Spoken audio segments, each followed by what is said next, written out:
As one notable example, upon information and belief in approximately early 2018, Netflix then Chief Communications Officer Jonathan Freeland used the N-word in a meeting of approximately 60 members of Netflix publicity staff. Ciao.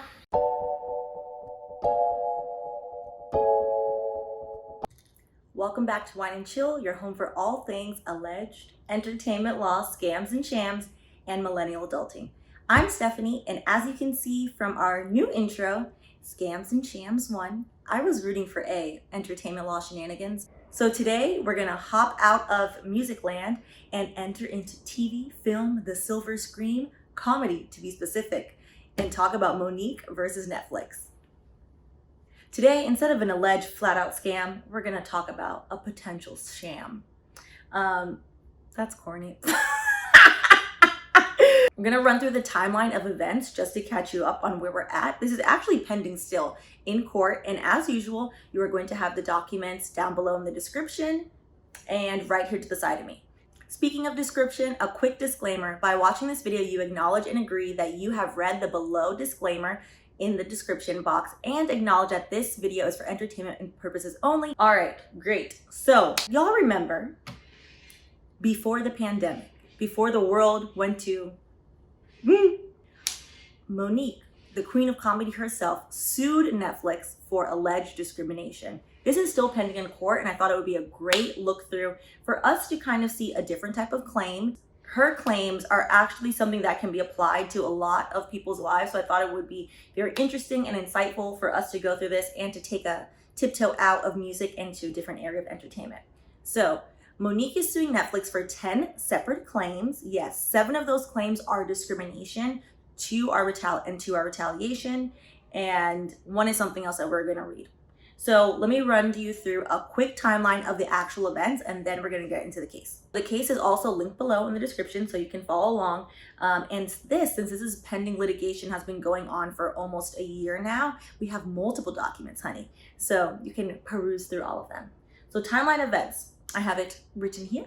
In 2017, Netflix scouted Monique, the queen of comedy herself. They showed up front row or wherever they sat, I don't know, at her show and saw her and basically decided, okay, we want to put Monique on Netflix comedy special. January 2018, Netflix extended a $500,000 offer to Monique. Monique is having none of it since many other celebrity comedians, as we're gonna see in a little bit, were offered millions, hundreds of millions, in fact, of dollars. So then fast forward to November of 2019, Monique filed a lawsuit for 10 separate claims, 7 of discrimination, 3 of retaliation. So then in January of 2020, Netflix filed a motion to dismiss, which we'll go through what that is. Basically, they said the claim of retaliation was unfounded. The court agreed with them, threw the retaliation claims out. So then after the court threw that out, Monique's attorneys then amended the claims. So you can amend your claims, and the retaliation claim was then rebrought again. This past July of 2020, Netflix filed again a motion to dismiss the retaliation claim, which the court denied. So the reason why I'm bringing up the motion to dismiss, because we haven't talked about that yet. It will be, so I kind of want to, talk to you guys about how motion to dismiss works in courts. And basically, notice I said motion to dismiss the retaliation claim. There are 10 different claims. So you can dismiss 1 claim, 2 claims, all the claims all together. They filed for 1, they won, and then they lost, and ultimately they lost. So now the case is proceeding with all 10 claims. So into the claims we go, peeps. Lack of diversity, discrimination. We are going to talk about 2 of the big bulks of the claims, which are discrimination and retaliation, because 7 of the claims are discrimination. So let me read them to you. We have race discrimination, disparate treatment, race discrimination, disparate impact, sex gender discrimination, disparate treatment, sex gender discrimination, disparate impact, retaliation in violation of fair employment and housing, failure to prevent discrimination and retaliation, discrimination based on race, ethnicity, color, ancestry, retaliation, discrimination. The second retaliation is 42 USC 1981. It's a federal claim because we're in federal court now. Versus Migos, we were in state court. Discrimination in violation of UNRRA, that's a specific California act, and then unfair business practices. They threw that one just to, stick it to Netflix. With this, you'll notice some of these claims sound exactly the same. Disparate treatment and disparate impact are the two differences. The difference between disparate treatment and disparate impact is disparate treatment is intentional. Disparate impact is, hey, the systems you have in place have caused, it's basically systemic racism is what they're saying. The systems you have in place have caused this impact on me, and that has discriminated against me. So this whole claim is based on the fact that they're saying they're underpaying Monique. And, I always like to start off with what is the opening line? Because the opening line in these complaints is always to the point, spicy, direct. Here we go, paragraph 1. Black women earn only 61 cents for every $1 that a white male earns. Sis, if you're watching this video, please know you deserve more than 61 cents to a white man's dollar. So that's how they set the stage. Page 7 of the complaint. So they start off here. So you see where it says B. This is great drafting, by the way, from her attorneys. It's laid out so well. Netflix corporate culture, a lack of racial diversity, and frequent racial insensitivity at the highest levels of senior leadership. So that's going to tell you what this whole entire next section is about. This is what we're talking about. They're saying there's no diversity anywhere through this. So now we're at paragraph 20. So remember the numbers were paragraphs. Netflix has been and is still plagued by a lack of diversity at the highest levels of the corporation's senior leadership. So to set the stage, Monique's attorneys decided they were going to show the lack of color by putting a color printed picture. Not one person of color is present. Not one black person, not one Asian person, no Latinx, no indigenous representation. They said not nobody. So to show the disparate impact, they're showing, hey, your whole leadership team lacking any type of melanin. Next, to show the disparate impact, when I tell you when I read this, I'm not gonna lie, I was shocked because I don't know if maybe I was living under a rock when this happened, or I just forgot that it happened because this year has been completely crazy, but I don't remember this happening. And I was just completely taken aback. Page 9, paragraph 27. So we're proving to prove disparate impact. Her attorneys are showing, hey, there are racist systems in place at Netflix. And let me know in the comments if you remember this incident that we're about to go over happening. I'm just going to read to you verbatim the paragraph. As one notable example, upon information and belief in approximately early 2018, Netflix then Chief Communications Officer Jonathan Freeland used the N-word in a meeting of approximately 60 members of Netflix publicity staff. Ciao. Reportedly, multiple offended employees lodged complaints regarding the incident, prompting Freeland to apologize, meet with CEO Hastings, and spend an hour discussing the issue with Freeland's own team. Thereafter, Freeland met with 2 Black human resources employees about his use of the N-word. At this meeting, in recounting his earlier use of the N-word, Freeland again used the full offensive epithet. Full offensive, he's saying the man didn't use the A. He used the hard ER. Either is inappropriate. Whew, keep reading. A few months later, Freeland was invited to and did speak with a group of Black employees. In this meeting, Freeland did not apologize nor even acknowledge his earlier offensive conduct. According to CEO Hastings, Freeland's conduct left many in the meeting to interpret Freeland's response to mean he didn't care and didn't accept accountability for his words. Do you remember that happening? Is it just me that forgot, or doesn't? Is it just me that I don't? That's crazy. I looked it up. It's also in here. He then, after all this happened, was eventually fired. Wow. If you want to prove disparate impact that you're working at a racist place, I mean, that's some pretty persuasive, strong evidence there. We're going to keep on page 9 because apparently he wasn't the only one using the N-word in, around, or at Netflix at this time.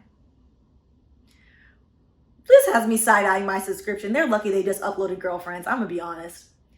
Netflix reportedly allowed House of Cards star Kevin Spacey to repeatedly make racist remarks, including the use of the N-word, on the set without consequence. That's the header. And now let's read this. Also, we all remember and we know Kevin Spacey was eventually fired. And it was, to be honest, the way it was portrayed, at least from what I remember in the media, it was less about his racism and more about his harassment, which we can't ever get no justice. Paragraph 30. Upon information and belief, another example of Netflix corporate culture that has tolerated racial inequities or indignities, occurred on its renowned original series House of Cards. House of Cards was Netflix's first ever original series, and it was one of Netflix's leading original series.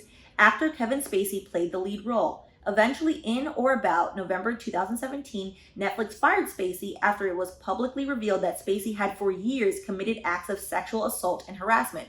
Okay, I was right. That was the reason why he was fired. So let's scroll down to 31 now. Upon information and belief. So upon information and belief is a legalese fancy way to say alleged. So attorney, whoever reading that drafted this, is a bit more formal than our former Migos litigation attorney, who basically said the unmitigated gall. And, you know, I love a spicy writer. So upon information and belief, before the worldwide allegations of sexually assaultive behavior by Spacey came to public light, Netflix turned a blind eye to other unlawful conduct by Spacey, namely racial abuse directed at Black employees or contractors working on the show's set. Specifically, during the show's first season in 2012, VIP Protective Services, a professional security company contracted to provide security service for the show, blah, blah, blah. So VIP Protective Services employed a number of guards who were Black. According to the report from the security company's head, while on the set, Kevin Spacey engaged in a number of racist and offensive acts towards the Black guards, including without limitation and merely by way of illustration. Spacey complained to his own personal security personnel, "I don't want N-words on my set anymore." Ciao. We don't want to be on your little raggedy set. Spacey complained he did not want N-words watching my trailer when he saw Black guards watching a trailer for the show. Oh, I wish I could unwatch this damn show. Spacey refused to acknowledge or shake hands with the Black guards, and Spacey generally ignored and refused to talk to the Black guards. This is making me upset. Being impartial. According to Blue, he raised concern about Spacey's racially offensive conduct, but the set managers disregarded the concerns, retorting, "That's just the way he is. We've got to keep him happy." And referring to Spacey as the powers that be. Thereafter, VIP Protective Services contract was not renewed, even though, according to Blue, that's the person who owned it, he had been told by the show's producer they were pleased with the company's work. Wow, wow, wow. Then goes into pay disputes. It's the blatant use of the N-word for me that I just cannot. We're being impartial, but I'm also side-eyeing my Netflix account. Because this is all alleged. But this is alleged. However, their CEO did issue a public memo and regarding the former executive who did admit to saying the N-word. So that's not alleged. That happened. He said the N-word to all those people. He then half-ass apologized to all those people. The CEO then apologized on his behalf and eventually fired him. So that's just disheartening. All right, so page 11, we're going to go to paragraph 37. To show further, because remember, she has racial discrimination and gender discrimination listed. So to show gender discrimination, she then has on page 11, not surprisingly, the effects of the foregoing corporate culture and its discriminatory mindset impact and influenced its pay decisions by Netflix and led to pay disparities within Netflix. So the complaint then goes on to highlight the pay disparities. So specifically, paragraph 38, as on one example, in or about March of 2018, it was revealed that Netflix had a pay equity problem on its show, The Crown. The Crown is renowned. Specifically, it was reported at the time that actress Claire Floy, who played the lead role of Queen Elizabeth II, was paid nearly $14,000 less per episode than male actor Matt Smith, who had a supporting role of Prince Philip. The Crown is about Queen Elizabeth. The triflingness of this. Skip a couple sentences. Indeed, Netflix itself had to concede the point and ultimately, upon information and belief, paid $275,000 in back pay to make up for this gender-based pay inequity after it was exposed in the public spotlight. All right. So in order to show discrimination, you have to show that you are similarly situated to the person you're comparing yourself to. So for example, if I want to say I'm being discriminated against, I would find us another attorney who is, 4 years practicing in tech, similarly situated, and say, hey, we do the same thing. We have the same background. Why are they making $50,000 more than me? That's how you show discrimination. And basically to do that, you pull receipts. So, which is exactly what her attorney did. So we have on page 14, we're going to go to paragraph 54. So page 14, section 2 is Monique's attorney saying, y'all need to give her flowers. This is what this is.